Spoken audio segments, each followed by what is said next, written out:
Hello guys! So for today's mini vlog, it's my special day and nagluto lang naman ako ng pancit bihon at turon and Shanghai. Yung turon and Shanghai pala na piniprito ko guys is dati ng Kawayan, tapos binili ko lang sa Kabayan.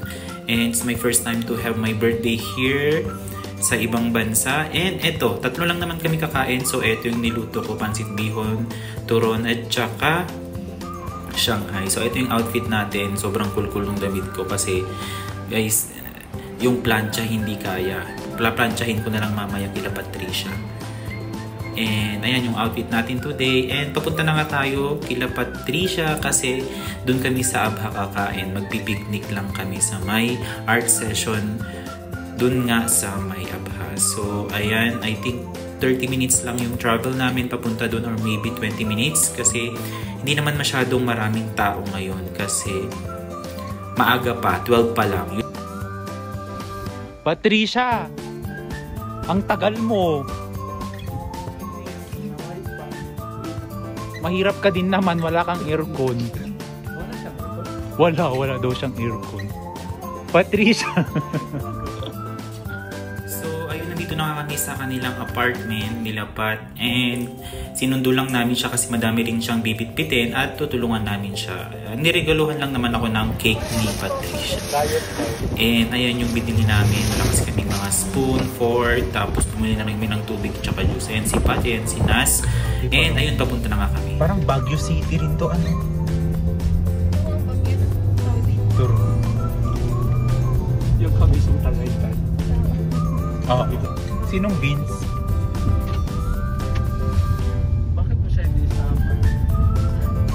Magalang? And ayun nga, malapit na kami sa may art session road. Doon nga kami kakain gaya ng sabi ko. And tatlo lang kami kakain doon. At syempre, ang ganda-ganda ng view dito. Tignan nyo naman, sobrang kumikinang yung araw. Tapos na sasaraduhan ng clouds. Tapos eto na yung handa namin. Bihon nga, Shanghai, turon, tapos nagdala si Pat ng pasty, tapos regalo niya sa akin yung cake, tapos yun mango, cream kasi na may alamang, toyo, ano pa yun, diba? Sobrang ganda.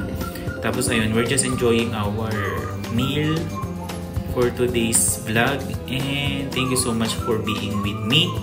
Guys, eto naman si Nas, nag-order siya ng Domino, binayaran niya yan guys. Thank you Nas for this food, and sobrang sarap ng pizza na yun. Hindi ko alam yung flavor.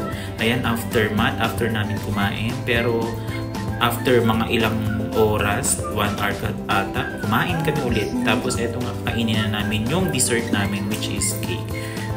Slicing of cake na tayo. Masarap yung cake, sobrang foamy, and hindi siya ganun katamis. Okay siya sa mga diabetic patient. So, ayun. After namin kumain dun sa may art session road, nagpasya kaming pumunta ulit sa may Aldabab. So, ito nga yung Aldabab dito sa may Joyce Avenue kami iinom ng coffee. And ititreat lang din nila ako kasi wala akong pera. Thank you so much, Patricia and Nasser. Care of sa kanila yan mga yan. So, ayan, naglalakad pa lang kami dito. Ito pala yung Joyce Coffee shop dito sa may Aldabab. Sobrang ganda ng ambience dito kasi overlooking siya ng mountain view siya. Tapos makikita mo yun sa baba at as in parang nasa high above the mountain ka. And ito nga, mayroon kaming entrance na 25, I think 35, nakalimutan ko. Kuna 35 real each, pero i-consume mo yun, bibili ka ng kung anong gusto. Parang entrance na talaga yun. Parang yun yung minimum fare nila. 35 real. So meron kami 369, 105 real na i-consume na bibilhin kung anong gusto namin. So nag-order na nga kami ng aming food kanina, and yung food na in-order namin is 2 strawberry shake ata and isang anong shake yun? Nakalimutan ko na. Basta shake lahat ng, hindi siya shake parang frap, parang ganun. Nakalimutan ko na, sorry. So ayun, naglalakad na kami. And dyan sana kami uupo sa may baba na mirror glass, pero may charge pala na 50 real. Sayang, birthday ko pa naman, dapat libre yun. Ang ganda pa naman dyan, yan. Sobrang ganda dyan guys. Mirror yung nasa baba. Sa mga may phobia ng heights, hindi kayo advisable na pumunta rito. So, ito yung overlooking dito sa may taas. And yung sa baba is, I think papunta na yan sa Jizan. Sobrang layo nun. And papunta yun sa may dagat-dagat. So, ito yung view. Diba? Sobrang ganda, guys.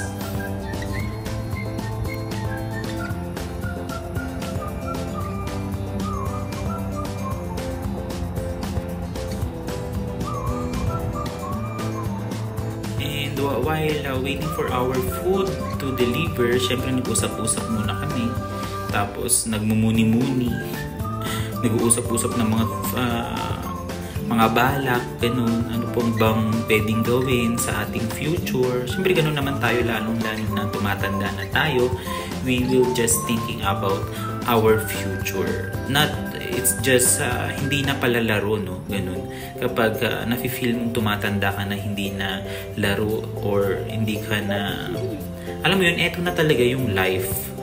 Life na kung saan magtatayo ka or tatayo ka sa sarili mong paa para itaguyod yung pamilya mo. Or ikaw na yung breadwinner ng family mo, kailangan mong kumayod. Yung tipong ganun. Siyempre, kailangan mo ding i-provide lahat ng mga kailangan ng family mo, lalong-lalo na kung ikaw ang breadwinner sa family. And kailangan mo din magtipid. So, ayun. Tapos na nga kaming kumain doon sa may Joyce Avenue. I mean, mag-take ng coffee. And naglakad-lakad muna kami dito kasi maaga pa naman. Tapos meron kaming nakita dito na may parang cat shop, parang gano'n. Ang cute ng mga pusa. Sobrang gaganda. Hindi siya actually pure cat. Cat parang gano'n, pero may mga iba't ibang klase ng hayop. And ang maganda tingnan dyan, hindi sila nag-aaway. Lalo yung pusa tsaka rabbit, tingnan mo naman. Hindi sila nag-aaway. Tapos ang cute-cute itong pusa nito. May mga lahi ata itong mga pusa nito. Mga Persian cat, gano'n. Ayan. Sobrang cute niya. Parang may pagkahawig sa owl, gano'n. And, ayan, tumatalon-talon. Ang cute-cute niya. Ayoko kasi ng pusa. Alam, nag-ano siya, nagtitrick siya, no? Natatakot kasi nagtitrick siya, oh. Doon lang naman ako takot, yung kalmutin ako. Unlike yung aso kasi hindi siya nakakalmut, kagat nga lang. Ayun, after nyan, pauwi na kami. Again, thank you so much, Patricia and Nas, for this wonderful day. Thank you so much for watching my vlog. Bye!